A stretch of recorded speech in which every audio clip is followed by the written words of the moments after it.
দেখো আজকের এই ক্লাসে আমরা কয়েকটি কমন বাক্য যেগুলো খুব সহজে আমরা বাংলাতে বলি, কিন্তু এগুলো কি করব আজ থেকে ইংলিশে বলবো। দেখো এখানে কি, আমি তাকে লিখতে নয় পড়তে দেখেছিলাম। আমি তাকে লিখতে নয় পড়তে দেখেছিলাম। আমি তোমাকে চাই তোমার বোনকে নয়। আমি তোমাকে চাই তোমার বোনকে নয়। আমি শুধু তাকে পছন্দ করি তার বন্ধুকে নয়।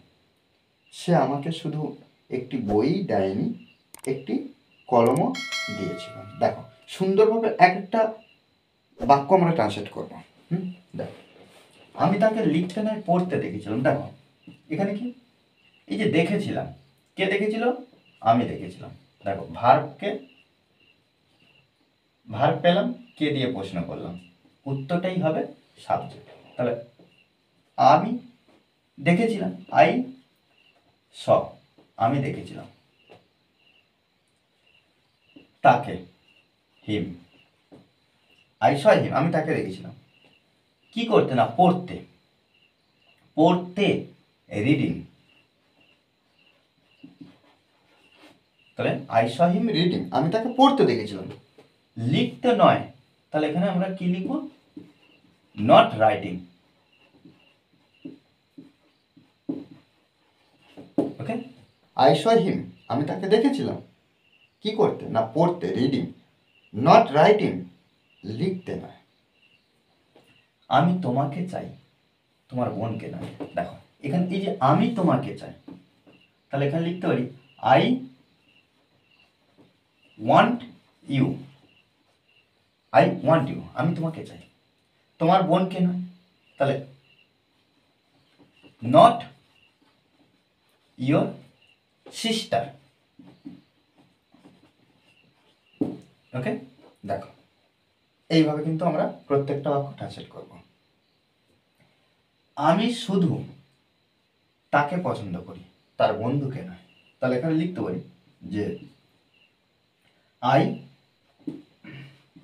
লাইক। তাহলে আই লাইক, আমি পছন্দ করি। দেখো সাবজেক্ট ভার্ব হয়ে গেল। শুধু,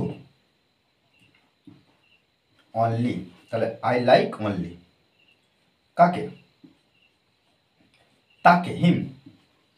হিম, তাহলে আই লাইক অনলি হিম, আমি শুধু তাকে পছন্দ করি তার বন্ধুকে নয়।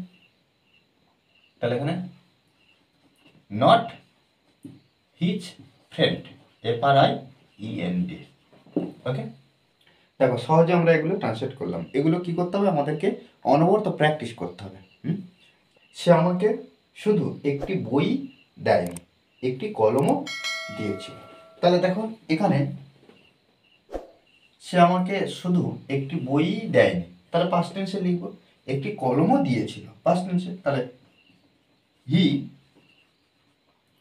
গেভ, তাহলে he gave me not only a book. সে শুধুমাত্র আমাকে বই দেয়নি, একটি কলমও দিয়েছে। তাহলে এখানে নট অনলি ব্যবহার করলাম। নট অনলি পরে কি, এই যে আ বুক, বাট অলসো আ কি, একটি কলম, but also a pen. Okay, he gave me not only a book but also a pen. Okay, দেখো এইভাবে কিন্তু আমাদের অনবরত একটু বুঝতে হবে, আমাদের ট্রান্সলেট করতে হবে, আমাদেরকে অনবরত প্র্যাকটিস করতে হবে, তবে কিন্তু আমরা ইংলিশে ইমপ্রুভ করতে পারবো। ওকে, আর এই ক্লাসটি যদি ভালো লাগে অবশ্যই লাইক করবেন স্যার। আর যারা এখনও পর্যন্ত এই চ্যানেলটি সাবস্ক্রাইব করেননি তারা অবশ্যই চ্যানেলটি সাবস্ক্রাইব করে পাশে থাকবেন। Okay, thanks for watching this video.